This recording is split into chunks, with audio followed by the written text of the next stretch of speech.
नमस्कार। India debate में आप सबका स्वागत है। मैं हूं आशुतोष पाठक। आज मंगलवार है।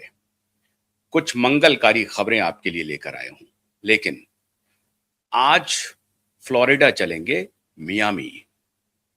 आज हमारी एक मेहमान है, बहुत जबरदस्त शख्सियत हैं, बहुत बेबाक हैं और बला की खूबसूरत हैं। आज भी वो उतनी ही खूबसूरत हैं जितनी किसी जमाने में वो खूबसूरत थी और बॉलीवुड को अपनी खूबसूरती से नचा दिया था। लेकिन इसके पहले कि मैं मियामी चलूं और उनसे आपकी मुलाकात करवाऊं, मैं कभी कभी हैरान होता हूं कि ऐसी शख्सियत जिनकी अपनी पहचान है, जिन्होंने अपनी पहचान बनाई, लेकिन इनकी पहचान के साथ साथ हमेशा एक नाम चलते रहता है और बॉलीवुड में, मीडिया में, हर जगह ये चलते रहता है। खान साहब की वो एक्स गर्लफ्रेंड है, सलमान खान की एक्स गर्लफ्रेंड, सलमान खान की एक्स गर्लफ्रेंड। कभी भी उनको अपनी शख्सियत के नाम से मीडिया सामने नहीं लाती है। आज मैं उनको उनके ही नाम से, ये बात जरूर है, ex girlfriend of Salman Khan वो हैं, लेकिन आज उनकी अपनी शख्सियत क्या है, बॉलीवुड के बारे में उनकी अपनी राय क्या है, कैसे उन्होंने बॉलीवुड की यात्रा को देखा है, 1990 से लेकर 2025 तक की यात्रा, 35 वर्षों की बड़ी जबरदस्त यात्रा है और उनका बहुत लंबा अनुभव है। गुड साइड ऑफ बॉलीवुड और bad side of Bollywood, dark side of Bollywood, सबका उनको अनुभव है। और आज वो हमारे साथ बातचीत में कुछ चौंकाने वाले खुलासे करने वाली हैं। मैं उनसे बातचीत करने वाला हूं। अमेरिका में आजकल एक फाइल बड़ी चर्चित है, एप्स्टीन फाइल्स। उस पे अमेरिका में क्या हो रहा है, सब पर तफसील से बातचीत करेंगे। तो सीधे चलते हैं मियामी। हमारे साथ जुड़ रही हैं सलमान खान की एक्स गर्लफ्रेंड नहीं, बड़ी मशहूर शख्सियत सोमी अली, जो एक जमाने में और आज भी मेरे ख्याल से बॉलीवुड की हर्ट थ्रोब है। बहुत बहुत स्वागत है सोमी आपका। अभी मौसम कैसा है मियामी में?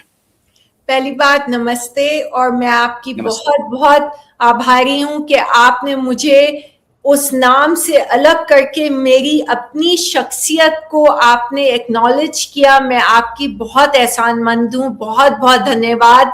आज तक किसी ने ऐसा नहीं किया। मैं इतने सालों से, 19 सालों से मैं एनजीओ चला रही हूँ। मुझे बराक ओबामा और जॉर्ज बुश के पिताजी का अवार्ड्स मिले नो मोर टीयर्स के लिए, मेरी एनजीओ के लिए। मगर आज तक मुझे, मैं चाहे कुछ भी कर लूं, हमने 60,000 लोगों की जानें बचाई हैं, मगर लोग सिर्फ मुझे एक ही नाम से एसोसिएट करते हैं और उससे मुझे इतनी शिकायत है, इतनी गिला है और इतना दुख है और इतना इमोशनल ट्रॉमा है। और आपने मुझे इतना खुश कर दिया, उससे अलग करके 2 सेंटेंसेस में आपने मुझे इतना खुश कर दिया। आपका बहुत बहुत धन्यवाद। Thank you very much, thank you very much. मुझे हमेशा हमेशा ये लगता रहा कि, और खास तौर से जो फीमेल एक्ट्रेस हैं, उनको हमेशा मेल एक्ट्रेस से जोड़ा जाता है और ये कोई बुरी बात नहीं है, ये उनका पर्सनल रिलेशन भी है, जोड़ना कोई बुरी बात नहीं है, गॉसिप के लिए भी ठीक है। लेकिन साथ ही साथ उनकी अगर अपनी उनकी पर्सनल शख्सियत के बारे में भी मीडिया बात करे, उनका अपना कंट्रीब्यूशन क्या है उसके बारे में मीडिया बात करे, तो मैं समझता हूं कि ये न्याय होगा, जस्टिस होगा उस पर्सनैलिटी विशेष के लिए। इसलिए मैंने इसे आपको इंट्रोड्यूस किया। तो मैंने पूछा कि अभी मियामी में मौसम बहुत गर्म है, दिल्ली में तो बहुत बहुत कड़क ठंड है। जी, मैं दिल्ली में जा चुकी हूँ 2 बार।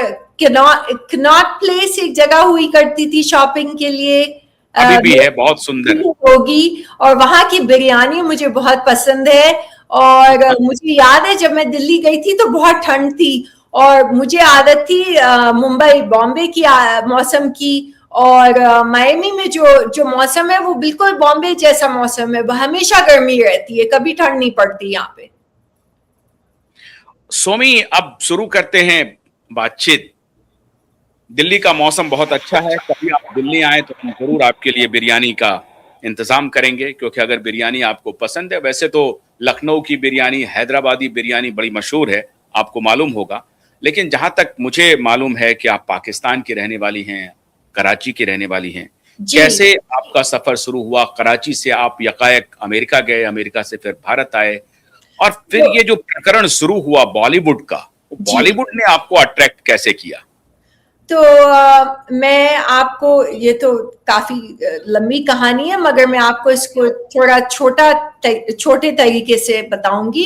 मैं 9 जी। साल की उम्र में मेरे जो पिताजी हैं, जो ओरिजिनली जो बॉम्बे में पैदा हुए थे, और उनके फादर जो हैं हिंदू हैं, और मेरी जो दादी थी वो मुस्लिम थी, मेरे दादा जो थे वो हिंदू थे। तो मैं मिक्स थी। अपने हम्म। फादर की साइड से मेरी मदर जो है वो इराकी हैं, मगर वो पाकिस्तान शिफ्ट हो गई जब वो 12-13 साल की थी, और उन्होंने मुझे जन्म दिया कराची में। 9 साल की उम्र में मैं अपनी मम्मी और अपने छोटे भाई के साथ हम लोग शिफ्ट हो गए अमेरिका, क्योंकि मेरे फादर चाहते थे कि मेरी एजुकेशन, हायर एजुकेशन जो है वो अमेरिका में हो। और हम लोग बचपन से ही हिंदी फिल्मों पे पले बढ़े। तो मम्मी, जब मैं छोटी थी तो मम्मी के फेवरेट अमित जी थे, मेरे फेवरेट काका जी थे, राजेश खन्ना जी। तो मुझे याद है हम लोग जब इंडिया गए थे वेकेशन पे, मैं 5 साल की थी, फिर 7 साल की थी। तो 5 साल की उम्र में मैंने उनकी गोद में बैठ के, काका जी की गोद में बैठ के, एक फिल्म की शूटिंग हो रही थी, अगर तुम ना होते, रेखा जी के साथ। तो मैंने उनको कहा कि जब मैं बड़ी होंगी तो मैं आपसे शादी करूंगी। मुझे आज तक मम्मी ये याद दिलाती हैं और कहती हैं कि तुम कैसे बातें करती थी बचपन में, अभी भी ऐसे ही हो, जो मन में आता है वो मुंह पे आ जाता है।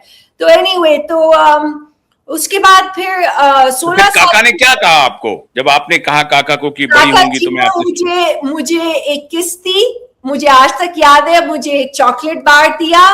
और उन्होंने कहा, उस दौरान रेखा जी सेट पे नहीं थी, मगर टीना मुनीम जी जो वो आई हुई थी सेट पे। तो उन्होंने, काका जी ने कहा कि क्योंकि आप, इस बच्ची ने मुझे ये इतना बड़ा कॉम्प्लीमेंट दिया है, तो टीना पहले तो आके इस बच्ची को ऑटोग्राफ दो। और उसके बाद काका जी ने मुझे और मेरी मम्मी को, हमें अपने घर आशीर्वाद लंच पे बुलाया। और फिर एक और शूटिंग में उन्होंने हमें बुलाया, तो उसमें भी हम गए। हमने फिर रेखा जी से मुलाकात की। वो तो बहुत ही, मतलब रेखा जी मेरी आज तक दुनिया में सबसे ज्यादा खूबसूरत और टैलेंटेड एक्ट्रेस जो हैं, एक्टर कहते हैं आजकल, एक्टर जो हैं वो रेखा जी हैं। उनके अलावा मुझे कोई भी नहीं भाता है, उनकी अच्छा। खूबसूरती का तो जवाब ही नहीं है। तो एनीवे, 16 साल, मैं 15 साल की थी, 1990 की बात है। मैंने एक फिल्म देखी, मैंने प्यार किया। तो मैं आमतौर पे पुरानी फिल्में देखती थी। पुरानी मतलब मम्मी कहती थी कि तुम्हारे 15 साल की उम्र में 90 साल की आत्मा है, क्योंकि मैं राज कपूर जी की फिल्में देखती थी। और मुझे आग, आन, श्री 420 और काका जी की तो हर फिल्म, कोई ऐसी फिल्म नहीं है जो मैंने, चाहे बुरी हो अच्छी हो, सब देख ली, सारी देखी हुई है। और रेखा जी की मुझे हर फिल्म में देखती थी। तो मुझे टीना मुनीम जी और चिंटू अंकल जो है, चिंटू जी, तो उनके साथ मैंने फोटो शूट किया, वहां हमारी दोस्ती हो गई। तो हम लोगों ने फिर आगे जाके बातचीत हम करते रहे। हालांकि मैं अमेरिका वापस आ गई, तो उन्होंने मुझसे एक रिक्वेस्ट की थी कि राज किरण जो है उनको ढूंढना, क्योंकि वो सुना है अमेरिका में। तो 20 साल से मैं उनको ढूंढ रही हूँ, अभी तक नहीं मिले मुझे। तो बहुत दुख है कि चिंटू अंकल जो है अब हमारे साथ नहीं है। और अभी जो मेरे पिता समान थे, धर्म जी भी चले गए। एनीवे, आपके सवाल के वापस मैं जाती हूँ उस तरफ। मैंने प्यार किया देखी, और उस रात को, जिस दिन मैंने वो फिल्म देखी, मुझे सपना आया एक के अल्लाह की तरफ से कि तुम इंडिया जाओगी और तुम इस इंसान से तुम्हारी शादी होगी। तो मैं सुबह अच्छा, मैंने मैंने प्यार किया आपने अमेरिका में देखा?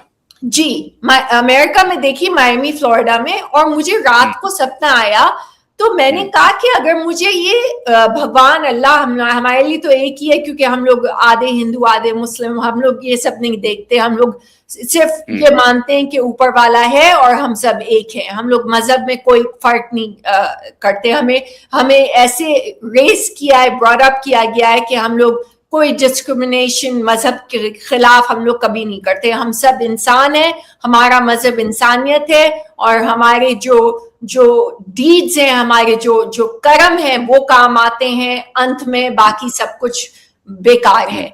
तो मैंने प्यार किया देखी, तो मुझे जब सपना आया तो मैंने सुबह उठी, मैंने मम्मी को कहा, मम्मी मैं सूटकेस ढूंढ रही हूँ क्योंकि मुझे इंडिया जाना है, क्योंकि मुझे ये सपना आया है और अल्लाह की तरफ से कि मुझे इन इंसान से, ये जो एक्टर हैं, इनसे शादी करनी है। तो मम्मी ने कहा ये कौन है, मैंने तो आज तक इनका नाम भी नहीं सुना।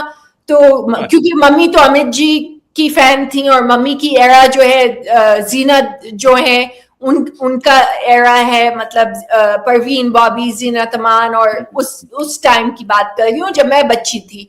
तो मैंने कहा मम्मी ये एक कोई नए एक्टर हैं और मुझे ये सपना आया है, तो ये अगर ऐसा सपना अगर अल्लाह की तरफ से आया है तो ये तो मुझे करना पड़ेगा। तो मम्मी ने कहा तुम पागल हो गई हो, जाओ अपने कमरे में और मैं तुम्हारे डैडी से बात करती हूँ, तुम्हारी शिकायत करती हूँ। मैंने कहा नहीं नहीं, डैडी से शिकायत मत करिएगा, इससे पहले कि मम्मी डैडी को कॉल करे मैंने डैडी को कॉल कर दिया।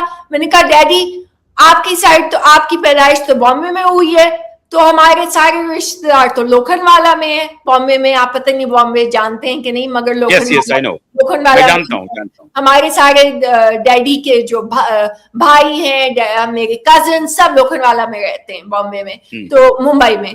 तो मैंने डैडी को कहा मुझे उनसे मिलना है, झूठ बोला डैडी को, मैंने कहा उनसे मिलना है, आपकी साइड के जो, हमारे साइड के जो, आपके साइड के, मेरे पिताजी के साइड के जो लोग हैं, रिश्तेदार हैं, और मुझे ताजमहल देखना है।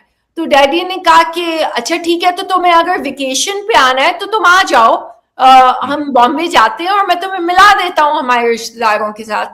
तो इस तरह मेरी जर्नी जो है मायमी छोड़ के, मैं 16 साल की हुई थी बॉम्बे में 1991 में।